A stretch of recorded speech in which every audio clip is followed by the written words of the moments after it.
मुंबई की भीड़ भाड़ भरी सड़कों पर ट्रैफिक के बीच एक छोटा सा ठेला खड़ा होता है। उस ठेले पर गुलाब, गेंदा, मोगरा और चमेली की महक बसी होती है और पीछे बैठा होता है हरीश, एक गरीब फूल वाला जिसकी आंखों में थकावट से ज्यादा उम्मीद की चमक होती है। हरीश बचपन से ही फूल बेच रहा था। पिता के गुजर जाने के बाद उसने माँ और छोटी बहन की जिम्मेदारी संभाली। उसने कभी स्कूल नहीं देखा, लेकिन जिंदगी ने उसे हर मोड़ पर कुछ न कुछ सिखाया। रोज सुबह 4 बजे उठकर वो फूल मंडी जाता, वहां से ताजे फूल लाकर ठेले पर सजाता और फिर एक भीड़ भाड़ वाली रेड लाइट पर खड़ा होकर मुस्कुराते हुए फूल बेचता। हर दिन उसकी यही कोशिश होती, 10 रुपए वाला फूल किसी के चेहरे पर मुस्कान लाए और उसके घर 2 वक्त की रोटी पहुंचे। जब जिंदगी ने उसे घुटनों पर ला दिया, एक दिन अचानक महानगर पालिका के अधिकारी आए और सड़क किनारे के ठेले हटाने लगे।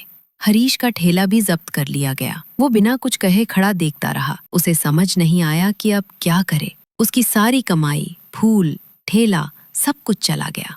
शाम को घर लौटा तो उसकी माँ ने पूछा, आज इतनी जल्दी वापस?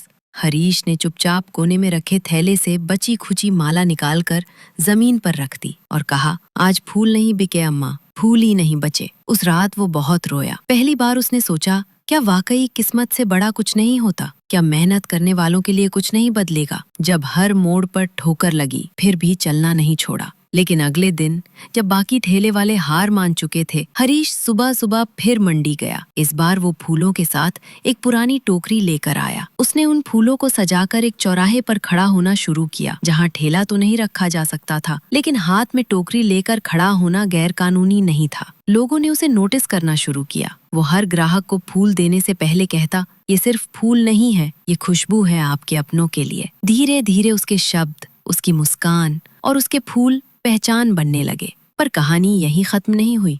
एक दिन एक कार वाले ने फूल खरीदते हुए कहा, काफी अच्छा बोलते हो तुम, पढ़े लिखे लगते हो। हरीश मुस्कुराया, साहब किताबों से नहीं, जिंदगी से सीखा है। उस आदमी का नाम था नरेन माथुर, एक मार्केटिंग एजेंसी का डायरेक्टर। उन्होंने हरीश को अगले दिन ऑफिस बुलाया।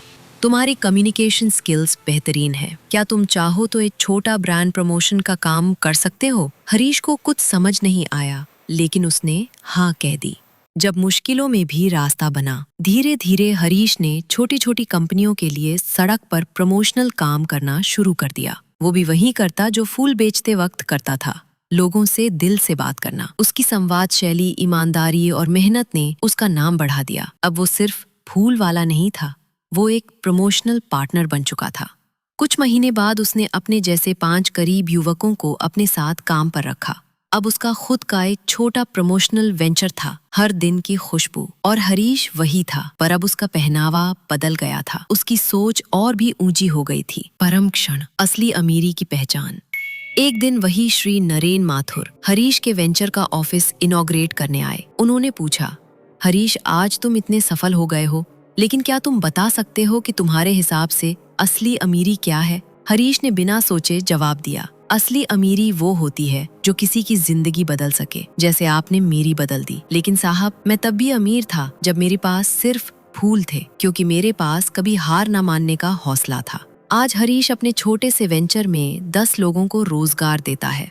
वो अब भी हर सुबह 4 बजे उठता है, लेकिन अब मंडी नहीं जाता। अब वो अपने वर्कर्स को भेजता है। वो कहता है, पैसे से ज्यादा कीमती है वो आत्मविश्वास जो गिरकर भी उठने की ताकत देता है। और अगर हिम्मत है तो सड़क से शुरू होकर भी मंजिल तक पहुंचा जा सकता है। इस कहानी से हम सीखते हैं कि गिरना गलत नहीं है, हार मानना गलत है। हरीश जैसे लोग हमें सिखाते हैं कि अमीरी बैंक बैलेंस से नहीं, दिल की सोच और कर्म की भावना से होती है।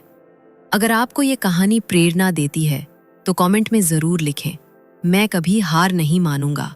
और इस वीडियो को शेयर करें ताकि किसी और के जीवन में भी उम्मीद की एक किरण जग सके।